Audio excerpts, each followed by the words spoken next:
BFM Business, BFM Crypto, le club. Amaury de Tonquédec. Bonjour à tous, bienvenue dans le club BFM Crypto. Beaucoup de choses à dire aujourd'hui. La Banque de France, ça y est, n'a plus un discours si offensif que ça sur le Bitcoin. Et ça, c'est assez incroyable, c'est une grande nouvelle. On voit aussi que la BCE réécrit quelques petits papiers. Elon Musk à la tête d'un ministère de l'efficacité gouvernementale. Même Valérie Pécresse en a fait un tweet, donc on en parlera tout à l'heure. Et puis ça s'est passé à DEFCON à Bangkok, en Thaïlande, la conférence de référence pour tous les acteurs de Ethereum. On a du nouveau sur la fameuse roadmap de la deuxième crypto-monnaie la plus capitalisée du marché sur les 5 ans à venir. Pour en parler aujourd'hui, j'ai le plaisir d'accueillir Adli Takalbataï. Bonjour Adli. Bonjour. CEO de Usual. Et puis Alexandre Stachenko. Bonjour Alexandre. Bonjour. Directeur de la stratégie chez Paymium. Et Alexandre, une fois n'est pas coutume, évidemment, à chaque fois que vous venez là, on fait un pas de côté avec vous. Alors que tout le monde fait du bruit sur le prix du Bitcoin, qui, il faut le dire, monte fortement, a monté très fortement même ces derniers jours. Vous venez nous parler d'environnement. Tout à fait. Et je ris jaune, malheureusement. Vous vous souvenez, il n'y a pas si longtemps, un des arguments préférés des détracteurs de Bitcoin, c'était le classique. Bitcoin pollue la planète, Bitcoin est mauvais pour l'environnement. Alors je rappelle qu'on avait atteint un point d'hystérie totale en 2017-2018 avec le fameux titre du non moins fameux Forum économique mondial. Le Bitcoin consommera plus d'énergie que la planète entière d'ici 2020. Et donc chacun pourra constater qu'en 2024, évidemment, sur ce plateau et chez vous qui nous écoutez, eh bien, il reste de l'énergie disponible sur Terre, surprise. Mais le sensationnalisme et surtout les intérêts de certains ont diffusé ce discours et malheureusement, il a laissé des traces dans le débat public où le réflexe primitif moyen reste de se raidir d'horreur et de dégoût lorsque l'on entend le mot Bitcoin. Mais Alexandre, concrètement, est-ce qu'on sait franchement d'où venait cette accusation ? Oui, tout à fait, on le sait. À l'initiative de ce discours, il y a une source quasi unique, un certain Alex de Vries, un collaborateur de la Banque centrale néerlandaise dont personne n'a jugé pertinent d'interroger ni le conflit d'intérêts ni les compétences. Après avoir lancé le site Digiconomist en 2014, un blog qu'il explique lui-même avoir lancé comme un hobby, de Vries publie en 2018 dans la revue Joule une étude intitulée « Le problème énergétique grandissant de Bitcoin », une étude dans laquelle il essaye de montrer que la consommation électrique de Bitcoin est un problème urgent que l'humanité doit résoudre absolument en interdisant Bitcoin tout simplement. Et je crois que ça interpelle Adli. En tout cas, on peut se demander comment on peut se retrouver à publier un papier comme ça dans une revue alors qu'on n'a pas spécialement de compétences sur le sujet énergétique, qu'on n'est pas spécialement très compétent sur Bitcoin non plus, et qu'en plus, on a légèrement un conflit d'intérêts. Donc ça laisse... on s'interroge énormément sur ce point en tout cas, quoi. Et la réalité, elle est assez simple. La réponse à cette question est très simple, c'est qu'en réalité, ce n'était pas une étude, tout simplement. C'était ce qu'on appelle un commentaire. Alors c'est quoi un commentaire ? C'est une publication dont le processus de revue est très léger et qui n'a pas pour vocation de présenter des nouveaux faits ou des nouvelles données, mais bien le point de vue d'un auteur. Et donc, en fait, c'était un pamphlet vêtu de l'apparence de la crédibilité scientifique. Et il n'en fallait pas plus pour que l'ensemble des médias, une partie substantielle, dirons-nous, s'en donne à cœur joie. Nous avons maintenant une source qui ressemble à un papier académique, on ne va pas aller beaucoup plus loin, mais pour dire au bûcher. Bon, mais est-ce que c'est si grave, Alexandre, dans le fond ? C'est très grave, oui, parce que l'injonction à arrêter Bitcoin pour le bien de la planète, c'est une injonction de premier ordre. Si on s'y oppose, c'est qu'on est climato-sceptique, tout simplement. C'est la carte joker, on ne peut rien faire. Et donc, elle s'est répandue de façon très rapide, car c'était soi-disant l'avis des scientifiques. Scientifiques qui, premièrement, n'en étaient pas, et deuxièmement, étaient tout seuls. Mais qu'importe, aux États-Unis, De Vries devient la source d'un rapport de la Maison-Blanche sur le Bitcoin. En Europe, sur la base d'ailleurs de la même source, nous avons failli, je le rappelle, avoir l'interdiction de Bitcoin pure et simple dans la loi, sous prétexte que c'était néfaste pour l'environnement. Adli, qu'est-ce que vous pensez de tout ça là ? À ce moment-là, clairement, on était tous révoltés. Je pense qu'il y a eu beaucoup de communication sur le sujet, notamment. Et il y avait eu cette potentielle interdiction, oui, du POW, donc de la preuve de travail, et donc de Bitcoin en Europe, qui était à la fois inapplicable et absurde, et à la fois basée donc sur ces fumisteries. Et on avait beau hurler, finalement, l'Europe allait sur ce chemin du suicide. Mais bon, c'est assez compliqué de faire passer ce message finalement. Ouais, exactement. C'est-à-dire qu'on avait beau hurler, comme dit Adli, mais on disait que c'était pas vrai, que non, il y avait des cas où on éteignait des torchères de méthane, on finançait des réseaux électriques, des infrastructures, etc. Mais on nous renvoyait toujours à nos conflits d'intérêts. Donc ça, c'est pareil. une fois qu'on est renvoyé à notre conflit d'intérêts, on ne peut plus rien dire, on est réduit au silence, tandis que, je le rappelle, notre cher collaborateur de la Banque centrale néerlandaise, eh bien lui, comme le disait Agli, eh bien était exempté d'un examen similaire. Donc j'en profite pour rappeler qu'en 2024, il y a près de 5000 citations cumulées dans les médias pour ce cher Alex de Vries, donc une domination écrasante, sans partage, pour quelqu'un qui, on le rappelle, n'a ni l'expérience, ni l'expertise, ni le CV, ni le diplôme, et qui, je le précise d'ailleurs, n'a cessé de se tromper sur tout. En fait, il a tout ce qu'il a publié depuis 2017, c'est avéré faux, notamment le « consommera plus que la planète entière ». Là, on était vraiment dans un délire total. Bon, mais Alexandre, depuis ces quelques années, les scientifiques sont certainement penchés sur la question. Est-ce que c'est le cas ? Et si c'est le cas, quelles en sont les conclusions ?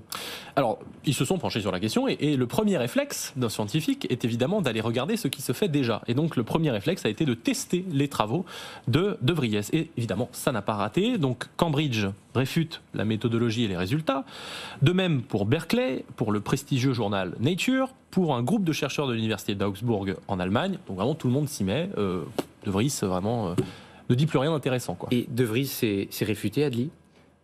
Oui, ça l'est, mais le problème c'est que ça continue de vivre en fait. De Vries continue de publier, il continue d'être repris dans les médias à loisir, comme disait Alex. Donc il y a vraiment un gros souci, on va dire, de transmission d'informations. On n'est pas loin de la fake news en quelque sorte. On est dans la fake news, hein, vraiment, là, non. Et oui, il y a des news totalement absurdes, que Bitcoin allait faire bouillir tous les océans, qu'on a des piscines d'eau entières consommées pour des transactions, alors que oui, c'est vraiment du pur pipeau, quoi. Mais et ça a été repris par des journaux, hein, le truc sur les piscines. Ouais. La BBC titre sur chaque transaction de Bitcoin consomme une piscine d'eau. Et il y a eu un erratum, entre guillemets Non, il y en a. Non, on va pas faire des erreurs. Non, il n'y a pas tout ça. Et la question que ça pose, c'est est-ce qu'aujourd'hui, Alexandre, on a un consensus scientifique sur la question du Bitcoin ?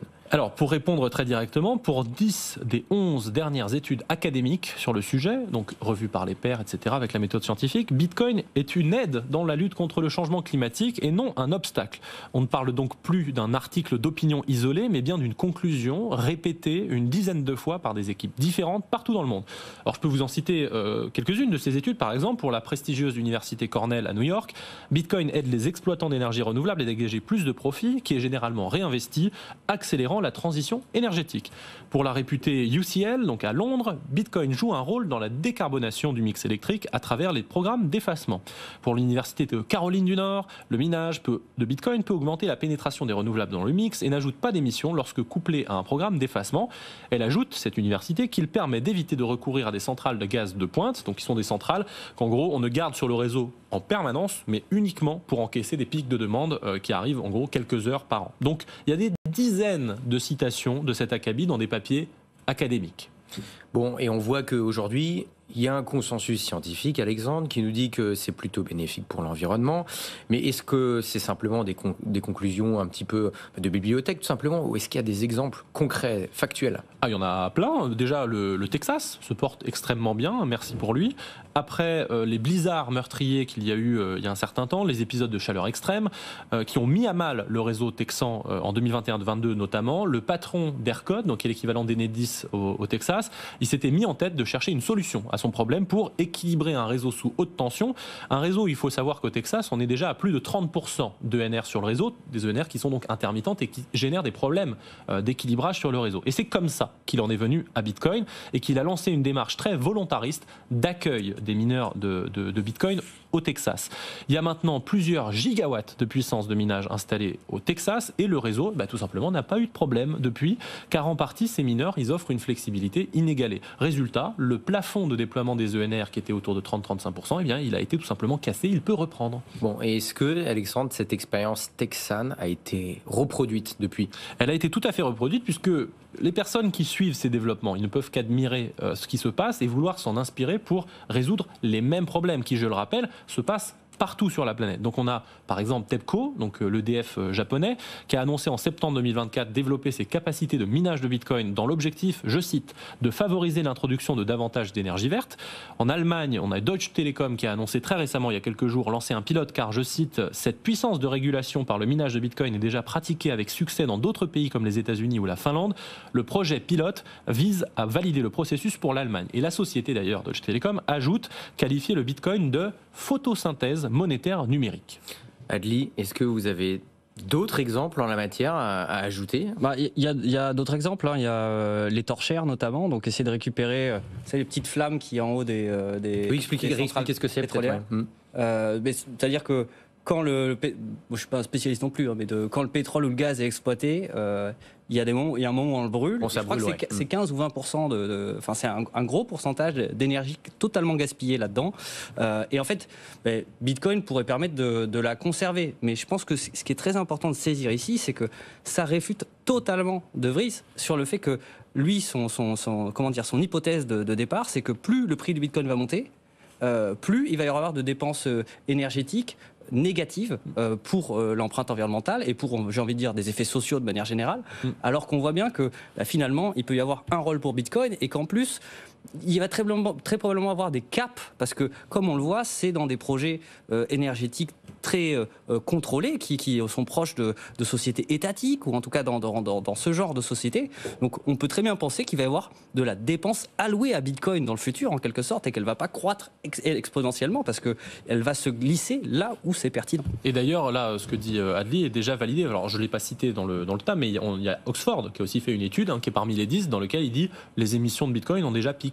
Donc on est déjà arrivé au max. Maintenant, on va avoir une tendance baissière en termes d'émissions. Pourquoi ? Parce que, notamment sur le méthane, plus on en fait, mieux c'est. Ça retire des gaz à effet de serre de l'environnement. Donc on est vraiment sur, comme on le disait, le Vries, c'était n'importe quoi. Mais alors ça, c'est plutôt des bonnes nouvelles. C'est pour ça que je comprends pas trop, Alexandre. Pourquoi vous riez jaune ?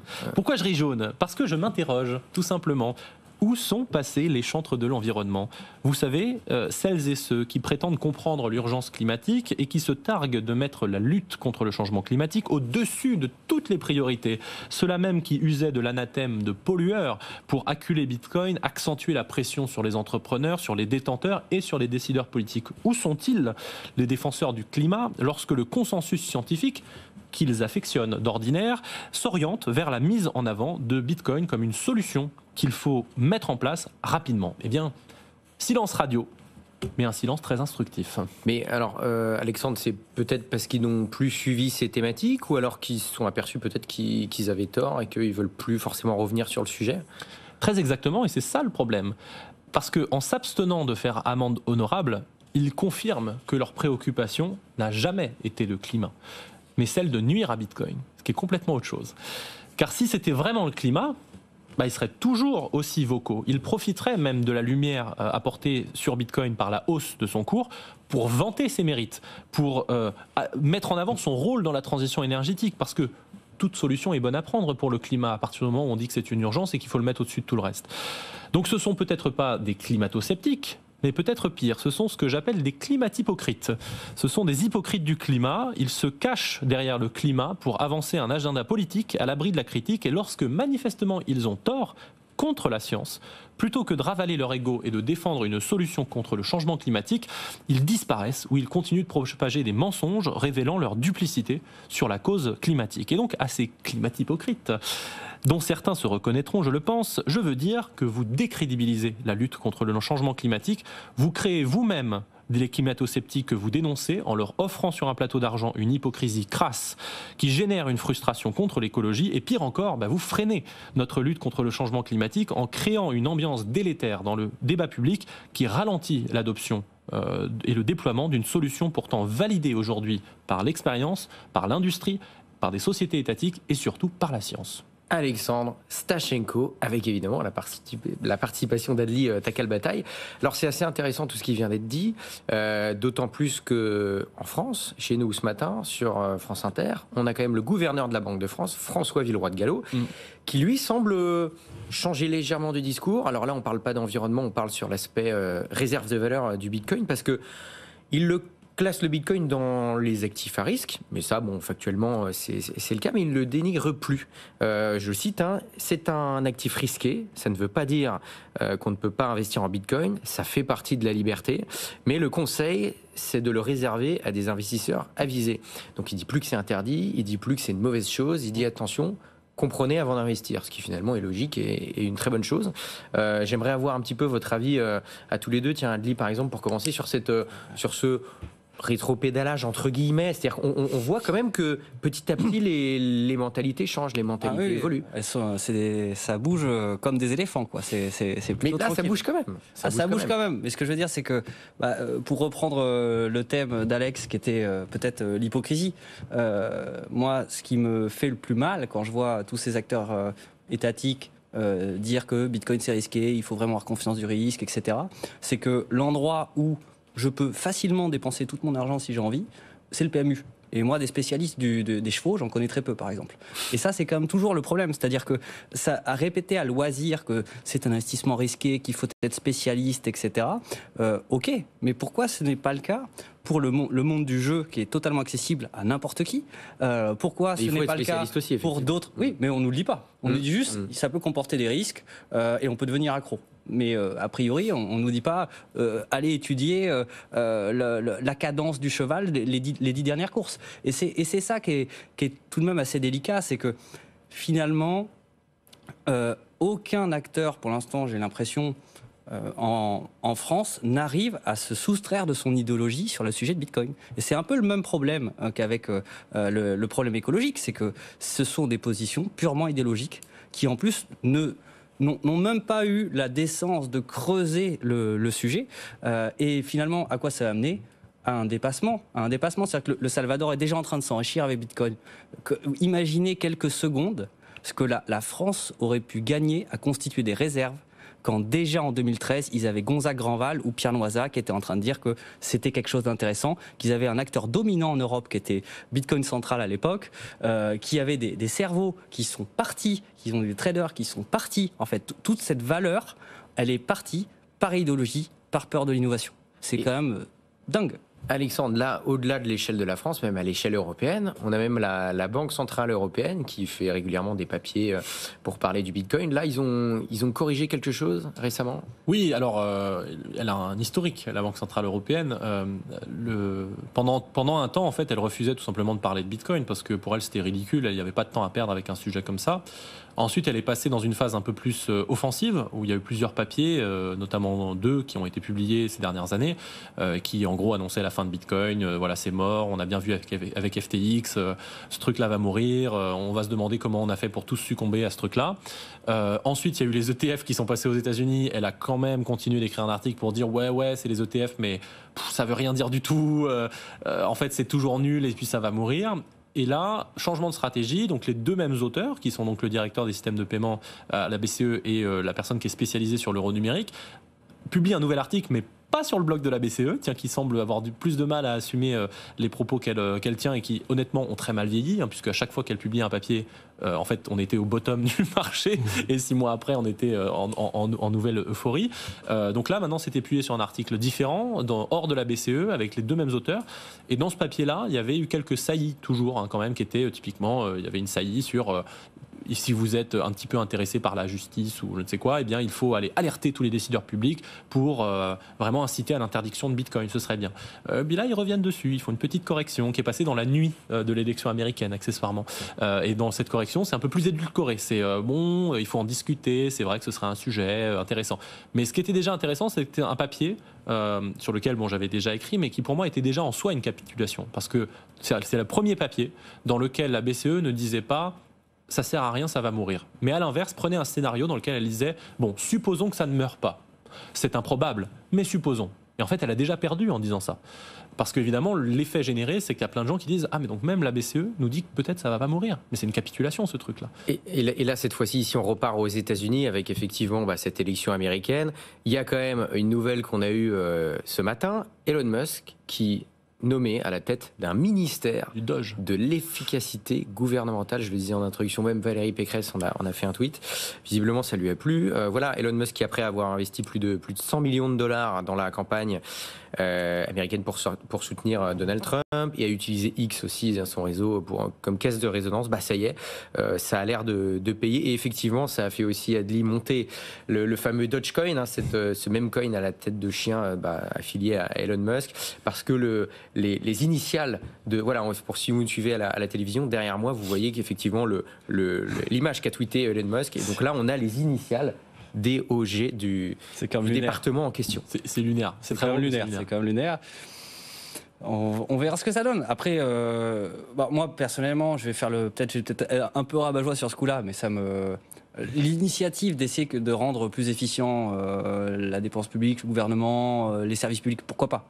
Le fait que ce soit Elon Musk qui le fasse me rend plus inquiet, parce que je partage pas forcément, je pense, sa vision de ce que doivent être les services publics. Donc, je pense que ça va être avant tout des coupes, de la dérégulation. Il faut pas oublier quand même que Elon sauve à peu près 30 poursuites qu'il a contre lui via des agences gouvernementales sur ces différentes sociétés. Donc c'est aussi une capture finalement de problèmes personnels dans ces entreprises de faire ça. Et donc finalement, là où il y a je suis très curieux de voir déjà à quel point on peut faire la réforme. Effectivement la télévision, le tweet d'Elon Musk, comme ça, on voit que c'est complètement lunaire. C'est un peu fou. C'est un peu fou. Mais malgré tout ça, ce qui est drôle, c'est que je rappelle que nous en France, on avait la phrase qui va très très mal vieillir. C'est le fameux « Le Salvador, soyons sérieux ». Oui. Et là, évidemment, ça va extrêmement mal vieillir. Donc là, il y a un côté, même s'ils font tout ça, personne n'ose dire les États-Unis, soyons sérieux. Ouais. Donc là, c'est terminé. Le game est plié. Même si les banquiers centraux commencent à dire oui, en fait, on va peut-être tempérer, parce que c'est une chose de dire le Salvador n'est pas un pays, on s'en fout. C'est autre chose de dire les États-Unis sont pas un pays. Ah merde, c'est 10 fois notre PIB. Ah, c'est pas du tout le même truc, évidemment. Mais je suis curieux de voir les cryptos. Du coup, quelle place elles vont avoir potentiellement Bitcoin et même les cryptos, je pense d'une manière générale. Quelle place elles vont avoir dans cette théorique grande réforme de l'administration américaine. Enfin, c'est ça qui est prévu en quelque sorte. Je crois que c'est 2 trillions d'économies qui sont prévues. Ah oui, beaucoup d'économies. Ça équivalait à, là j'ai plus les chiffres en tête, mais c'était beaucoup d'argent. Donc le tiers du PIB français. Oui. Donc on est quand même sur un chantier. Après c'est le roi des annonces aussi, Elon, mais on est quand même sur un chantier qui s'annonce titanesque. Et Trump. Et a priori ça part, je pense, avec de l'intelligence artificielle partout. Mais est-ce qu'il y aura des cryptos partout? C'est la question qu'on peut se poser. Et est-ce que c'est pour un mieux ou pas? Ça, c'est ce qu'on verra. Moi, personnellement, je suis plutôt pessimiste, mais je serais content que ce soit l'inverse. Eh bien, messieurs, on verra tout ça dans les mois qui viennent. Merci beaucoup d'avoir été avec nous. Adli Takalbataï, CEO de Usual. Alexandre Sachenko, directeur de la stratégie chez Paymium. Merci de nous avoir suivis. On se retrouve demain 15h pour suivre toutes ces péripéties, notamment américaines. Avec un très beau chien derrière. Absolument. BFM Business, BFM Crypto, le club.